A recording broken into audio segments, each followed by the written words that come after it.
అసలు ఒక స్టూడెంట్ మంచి యూనివర్సిటీ చూస్ చేసుకోవాలంటే ఏ విధంగా ముందుకు వెళ్ళాలి? ఇంటర్మీడియట్ అయిపోయిన తర్వాత స్టూడెంట్‌కి ఇంజినీరింగ్ కావచ్చు, లేదా డిగ్రీ కావచ్చు, ఒక టర్నింగ్ పాయింట్. అంటే ఉద్యోగాలకు వెళ్ళటానికి టర్నింగ్ పాయింట్ ఈ ఆఫ్టర్ ఇంటర్మీడియేట్. ఇక్కడ మీరన్నట్టు వేల యూనివర్సిటీలు వస్తున్నాయి. విపరీతంగా ప్రచారం చేసుకుంటున్నారు. హ్మ్. మా దగ్గర అది ఉంటది, మా దగ్గర ఇది ఉంటుంది, ప్లేస్‌మెంట్స్ ఉంటాయి, అది ఉంటది. లేకపోతే అతి తక్కువ ఫీజులని, హ్మ్. కోర్స్ చేరితే హాస్టల్ ఫ్రీ అని, అవును. ఇట్లాంటియి ఇబ్బడి ముబ్బడిగా వచ్చేసినాయి యూనివర్సిటీస్. హ్మ్.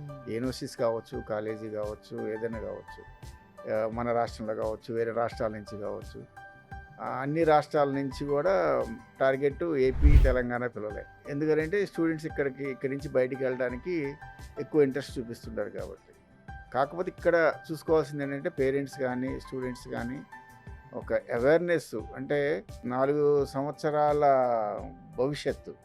అంటే ఈ 4 సంవత్సరాలు చదువుకున్న తర్వాత 40 సంవత్సరాల భవిష్యత్తు ఎలా ఉండబోతుందనేది డిసైడ్ చేసే ఫ్యాక్టర్ ఇది. కరెక్ట్. ఈ 40 సంవత్సరాలు ఎలా ఉండాలి? బాగుండాలా? లేకపోతే చిన్న చిన్న కంపెనీలో చేసుకోవాలా? లేకపోతే డిగ్రీ పూర్తవ్వకుండా మళ్ళీ కోచింగ్‌లకి వెళ్ళటమా?